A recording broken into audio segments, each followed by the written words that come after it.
March 11, 27. Year did you graduate? 1943. December 7th, 1941, a date which will live in infamy. I do remember that we had the aircraft warning service going up on North Hill, and we had a shanty built up on Castiga Road, just a third of a mile from where we lived. And the local kids around there, school kids, manned it. And we had to report any airplanes that flew within the area by telephone. That was the aircraft warning service. I joined the Civil Air Patrol when I was, I think I was a senior.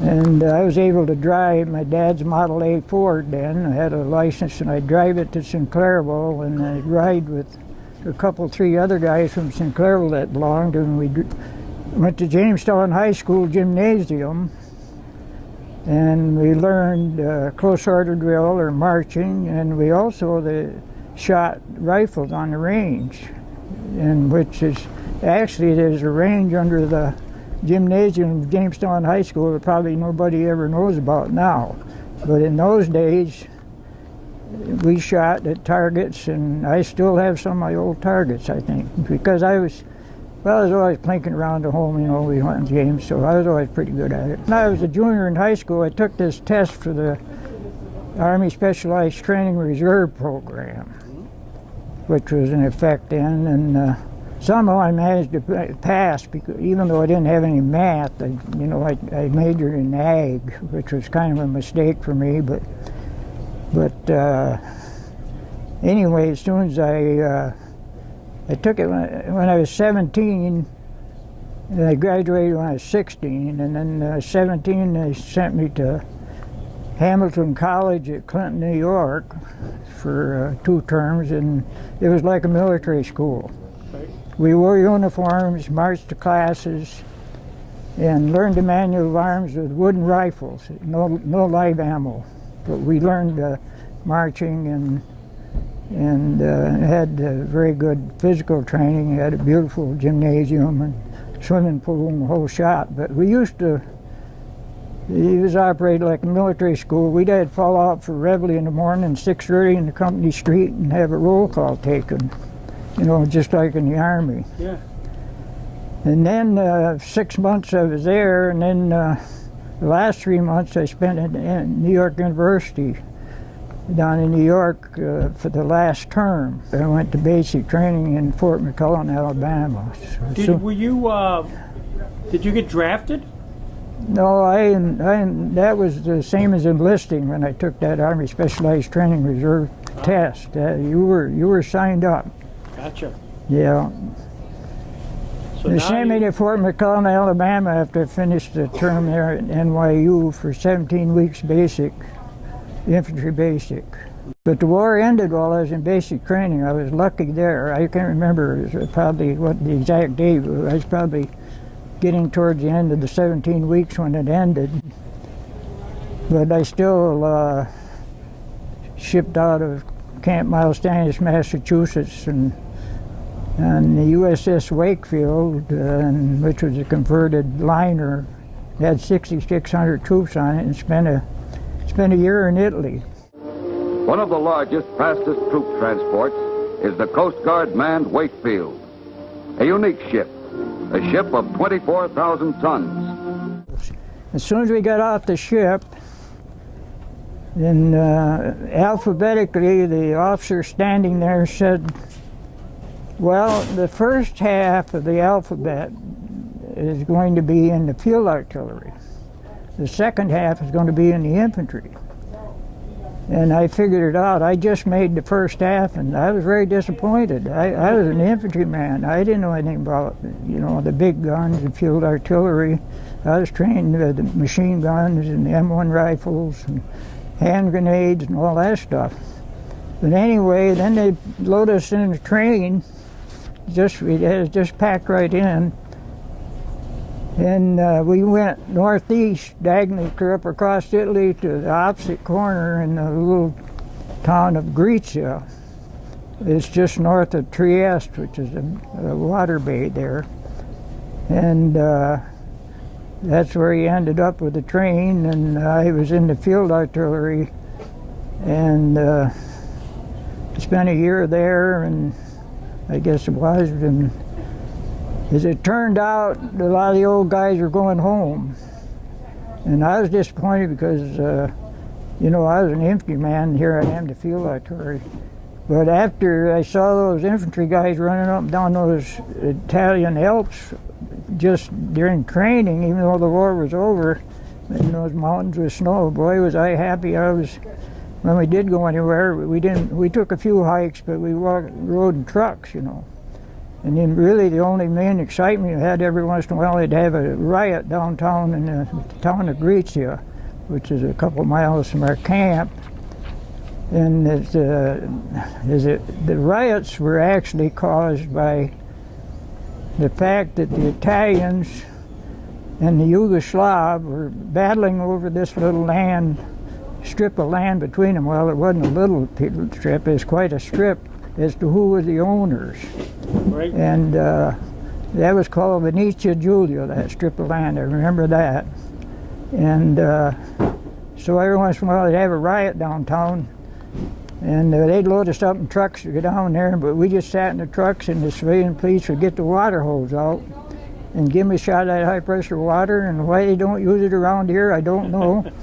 But boy, it just takes the steam right out of them when you're. A lot of the old guys are going home, and due to the fact that I'd had, you know, quite a little training before I got there, I was made a sergeant right away. I made, and then I got to be platoon sergeant, staff sergeant, and then when the guy that was acting first sergeant went home, I ended up as first sergeant.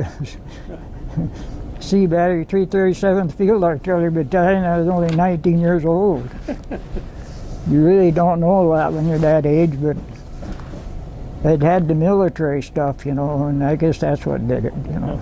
But I didn't know anything about field artillery, really. But well, I always kind of liked boxing. I was on the boxing team in basic training, and one time they had a ship come into port, a Navy ship, into the bay there of Trieste, with a bunch of sailors on. And so the higher-ups, the officers, decided to have a little entertainment downtown in Grizia, have some boxing matches for entertain the troops and the sailors. Mm-hmm. So a couple, three of our guys, us guys were getting together and just sparring with each other and had fun. They picked us to go down there and help out with that, and they set up a ring, and one of the guys in our outfit, who was back, I think his birthday is almost the same as mine, he was 18, Roland Lestarza, who later fought for heavyweight championship of the world twice. This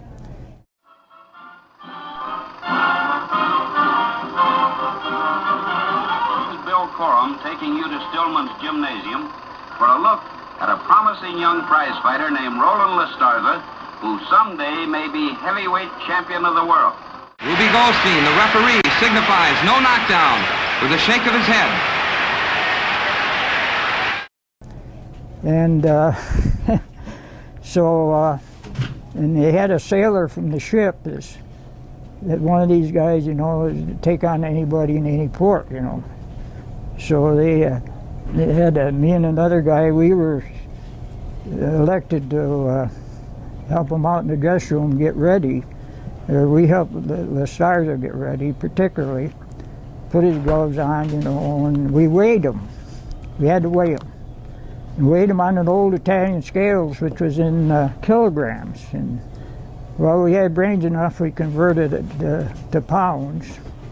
And I remember the Stars weighed 184, and the sailor weighed 177. And so they just fought box 3 rounds. They're supposed to be like an exhibition. They had some judges. They had some judges, but you know, it doesn't just stay, you know, love taps when they go in.